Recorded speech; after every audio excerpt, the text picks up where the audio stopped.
In today's video, we'll be going over chapter 295 of the Blue Lock manga, with the chapter showing us the events of the Munchen vs Barcher game, as well as the current rankings within Blue Lock, and with the title being called Number 1, we find out who is the number 1 egoist with the highest salary in Blue Lock. But I don't want to spoil any more of it. Watch to the end to find out what happens with everyone in this chapter. The chapter kicks off with Nagi thinking about Reo, and how his meeting between the two of them changed everything, as now he's saying that two of them took on the world. He says it all started in that moment. Reo found him and his soccer began. He then thinks back to the time that he beat Isagi in the Munchen vs Bastard Munich game, as he talks about the fire and the frustration and the sorries and the thank you, and how he overcame it all to beat Isagi. Nagi then speaks to Reo, saying let's change, and give Nagi himself a new fire, as he can't dream of becoming the world's best. We then get a really nice double spread panel with the game kicking off, showing Nagi, Reo and Bachira and all their reaction to the start of the game. Nagi says it's the end for me, Reo, and Reo replies telling Nagi to skip this one, to which he says yes boss. Reo then says this match and then leads on to the next panel. We then get to hear Reo's internal monologue, as he says this game is the worst for him and Nagi. What we need is to appeal to others and raise our salaries, as if they don't make the top 23, they'll disappear before their dreams of winning the World Cup becomes possible. His monologue continues as he passes the ball, as he says right now Nagi is 11th and I'm 16th. If we fall, we'll barely be above the cut-off anymore. But they say they're focusing on effective plays for their team to win, betting everything on proving their existence. Atoya then says committing to a post play, that's rare. Bachira asks if Nagi's scared, which I understand why, as later on in the chapter you'll understand what they mean by this. The ball is then lifted up to Nagi, who heads it back down to Reo, and Nagi says it's not like they're not aiming for goals, but the mindset of shooting when you can shoot doesn't change, right Reo? Reo then says enjoy the change, as Chigiri tells him that he has nice eyes, which must be a nice compliment coming from a femboy. Atoya looks shocked as he says he doesn't combine with Nagi, and Reo asks Chigiri if he found his feel-good spot. So if you didn't know that this was a football manga, then I assume you'd think it was probably a hentai right now. But the worst part is that's not the zestiest things that happens in this chapter. The ball then lands over to Chigiri as Chigiri races after it and enters his 44-meter zone, and which is called the 44 Panther Snipe. He then shoots with a great Panther aura coming off the shot as it curls towards the top right corner. Goal. Chigiri makes it 1-0 for Munchen City.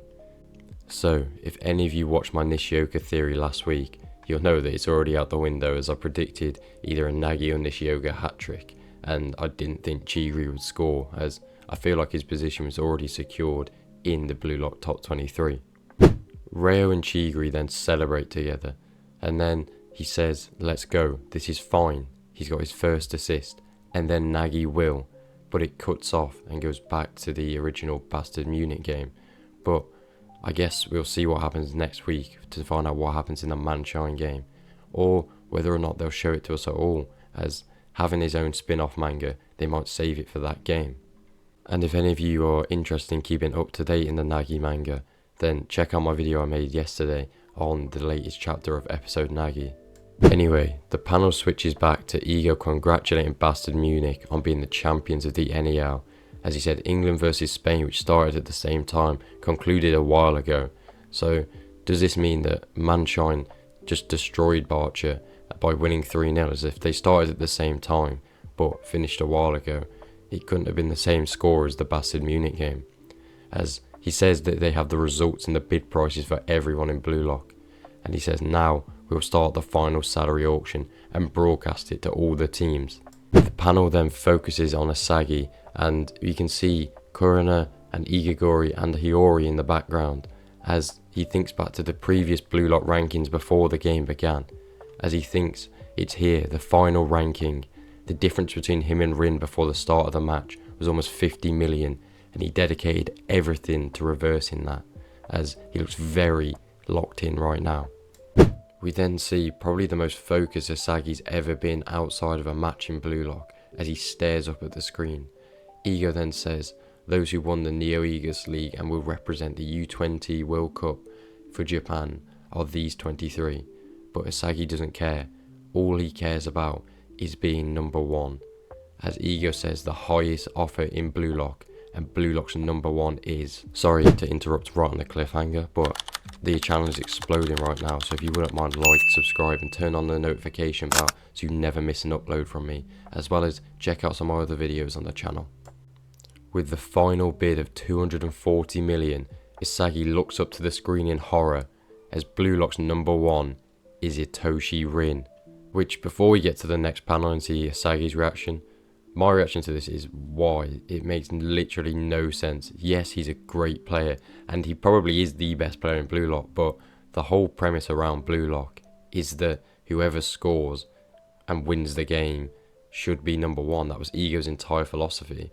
So, I feel like this doesn't make any sense at all.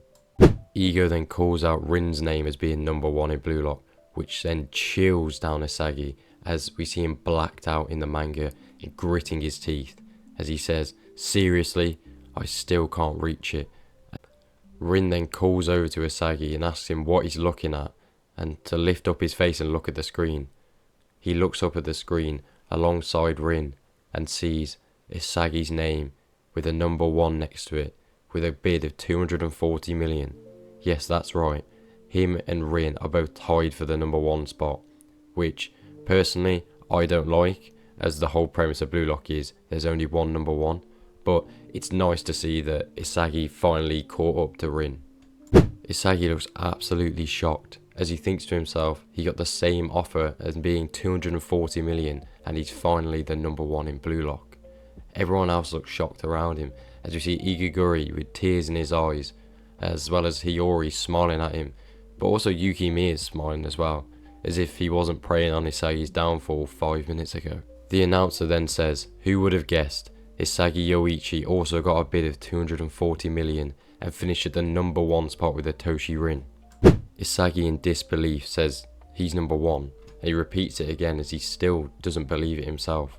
He said it wasn't a complete victory, but selling his soul for the sake of a goal, and victory finally paid off. He carved it and bet his life on it. But we can also see in this panel Kaiser in the background, sitting on the floor head in hand, which is very interesting actually, as Isagi's £240 million bid came from Bastard Munich, whereas Rin's £240 million bid came from Real. So both of those clubs are now looking to buy strikers, and obviously Kaiser is currently a Bastard, but he just got a bid from Real Madrid.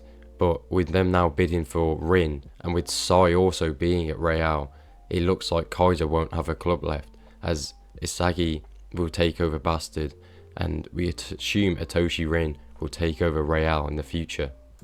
We then get a crazy celebration panel, with the final panel of the chapter being Isagi gripping the Bastard Munich badge and saying, "Yes, this is the pleasure of being the number 1 player in Blue Lock."